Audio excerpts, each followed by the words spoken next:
పథకంతో మహిళకు ఆర్థిక స్వావలంబన చేకూర్చడమే కాకుండా వృద్ధాప్యంలో సైతం మహిళలు ఎవరిపైనా ఆధారపడకుండా సగౌరవంగా తలెత్తుకుని జీవించాలనే ఆశయంతో దివంగత ముఖ్యమంత్రి వైఎస్ఆర్ అభయహస్తం పథకానికి శ్రీకారం చుట్టారు. 1 కోటి మంది మహిళల్ని అభయహస్తం పథకంలో సభ్యులుగా చేర్చాలనే మహోన్నత లక్ష్యంతో 2009లో వైఎస్ ఈ పథకాన్ని ప్రారంభించారు. వయస్సు ఆధారంగా ఒక్కో సభ్యురాలికి 60 సంవత్సరాలు దాటిన తర్వాత 500 రూపాయలనిచ్చి 2200 రూపాయల వరకు పెన్షన్ కల్పించాలన్నది పథకం లక్ష్యం. ఒక మహిళ తరకాల మీద తాను నిలబడాలి అనే దగ్గరే వైఎస్ ఆలోచన ఆగిపోలేదు. పిల్లల నిరాదరణకు గురై వృద్ధాశ్రమాల్లో నడి రోడ్డు మీద పడుతున్న వృద్ధుల గాథను చూసి చలించిపోయారాయన. అందుకే మలి వయసులోనూ ఒక మహిళ ఎవరి మీద ఆధారపడకూడదని ఆలోచించారు.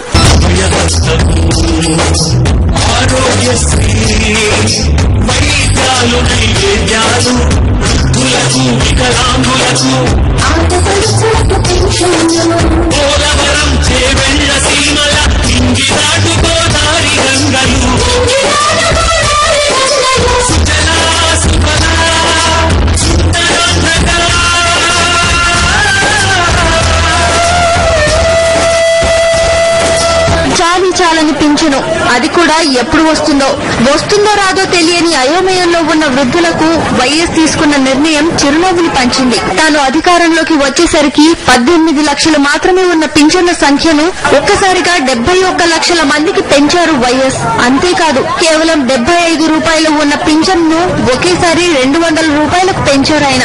5 నెలలకు ఒకసారి వచ్చే పింఛనులను క్రమబద్దీకరించి ప్రతి నెల 1వ తేదీన అందేలా చర్యలు తీసుకున్నారు. వైఎస్ తీసుకున్న ఈ నిర్ణయాలతో ఎంతో మంది వృద్ధ మహిళలు తమకు బలమైన దృఢమైన ఆసరా దొరికినంత ఆనందపడ్డారు. ఇంటింటికి మళ్ళీ వస్తవా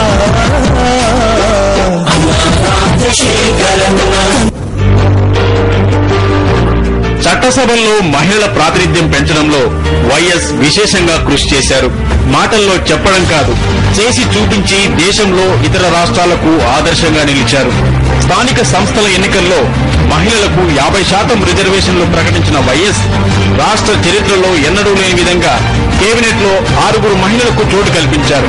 సవితా ఇంద్రారెడ్డి, గీతారెడ్డి, గల్లా అరుణకుమారి, సునీత లక్ష్మారెడ్డి, డీకే అరుణ, కొండా సురేఖ. వీరిలో 3 మాత్రమే అంతకుముందు మంత్రులుగా చేసిన అనుభవం ఉంది. మరో 3 కొత్త వారికి కూడా కేబినెట్ లో చోటు కల్పిస్తూ ప్రాధాన్యత ఉన్న శాఖలను వారికి అప్పగించి మహిళల పాలనా నిర్వహణ పట్ల తనకున్న విశ్వాసాన్ని చాటారు వైఎస్. వైఎస్ ఏ మీటింగ్ పెట్టినా, ఏ గ్రామానికి వెళ్లినా అక్కడకు హాజరయ్యే వారిలో 80% మహిళలే ఉండేవారు. ముఖ్యమంత్రి తమ కోసం పనిచేసే నాయకుడు, తమ బతుకుల్లో మార్పు తెచ్చే నాయకుడు అనే భావన ప్రతి మహిళకు కలిగేలా చేశారు వైఎస్.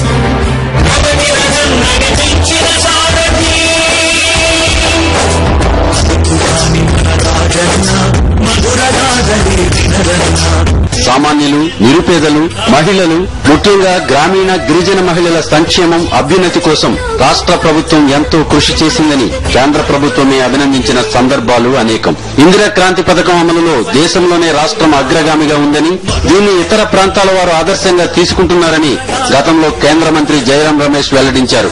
గిరిజన ప్రగతికి మహానేత డాక్టర్ వైఎస్ రాజశేఖర రెడ్డి ఎంతో కృషి చేశారని ఒక సందర్భంలో ఆయన గుర్తు చేసుకున్నారు.